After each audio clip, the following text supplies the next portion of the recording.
क्योंकि अगस्त का महीना वुमेन इन ट्रांसलेशन का महीना है और आज इस्मत का जन्मदिन है, तो इस मौके पर सुनिए उनकी आत्मकथा से उनकी पढ़ाई का एक हिस्सा मेरी यानी नेहा की आवाज़ में। मैं पढ़ने के लिए अलीगढ़ जाना चाहती हूँ, मैंने कह ही दिया, और मेरी आवाज़ में कोई ठड़ठड़ाहट ना थी।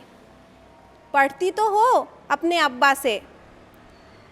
मैं मैट्रिक का इम्तिहान देना चाहती हूँ, किस काम आएगा, 2 साल रह गए हैं जुगनू के, फिर बेकार।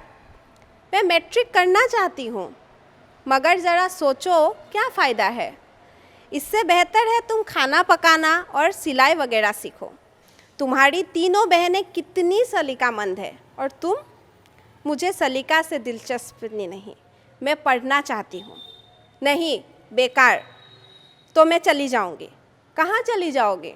अब्बा मियाँ ने अखबार रख दिया। स्कूल? स्कूल? कौन से स्कूल? किसी भी स्कूल में? नहीं, हम तुम्हें स्कूल वगैरह नहीं भेजेंगे। कल से तुम मीठी पुलाव बनाने की तरकीब सीखो और हसबी हलवा सोहन। मुझे मीठे पुलाव से के आती है, मीठे चावलों में गोश्त और हसबी हलवा भी पसंद नहीं। मैं स्कूल जाना चाहती हूँ, सिर्फ 1 हफ्ता रह गया है। अलीगढ़? हम तुम्हें अलीगढ़ नहीं भेज सकते। शौकत बड़ी लापरवाह है और तुम बहुत ज़िद्दी हो, उनका कहना नहीं मानोगी।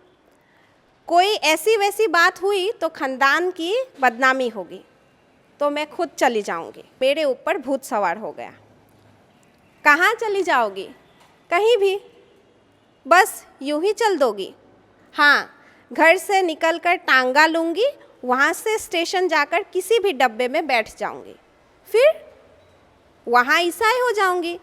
वहाँ मुझे जितना चाहूँगी पढ़ने का मौका मिलेगा। किसी भी स्टेशन पे उतरकर मिशन स्कूल का पता पूछते पहुँच जाऊँगी। थोड़ी देर सन्नाटा गूंजता रहा। अम्मा को जैसे लकवा मार गया हो। सुन रही हो बेगम, ये क्या बक रही है? खुदा गारत करे कमबख्त को, खानदान के मुंह को कालिख लगाएगी। मगर टांगा तो संभार में है ही नहीं। अब्बा मियाँ की आंखों में शरारत चमक उठी। और हमारी रथें और सरकारी ऊँट तुम्हें हमारी इजाज़त के बगैर नहीं मिलेंगी। मैं पैदल चली जाऊंगी। मैंने मशरिकी मीनार से लटकती हुई रस्सी को और मजबूती से थाम लिया। मेरे हथेलियों में सांभर झील का नमक हौले हौले जब्त हो रहा था। फिर खामोशी तारी हो गई। अम्मा ने साड़ी के पल्लों से आंखें पूछी। गारत हो कलमोही। अम्मा ने जूती खींचकर मारी जो दाना तलाश रही मुर्गी को जाकर लगी, और ना जाने क्यों मैं हंसती दबाती भागी। इस्मत चुगताई एक बेहतरीन और काफ़ी मशहूर लेखिका है। वे आज़ादी के पहले भारतीय मुस्लिम मध्यवर्ग के परिवार के रहन सहन, खान पान और पढ़ाई लिखाई के पर्तों को खोलती है।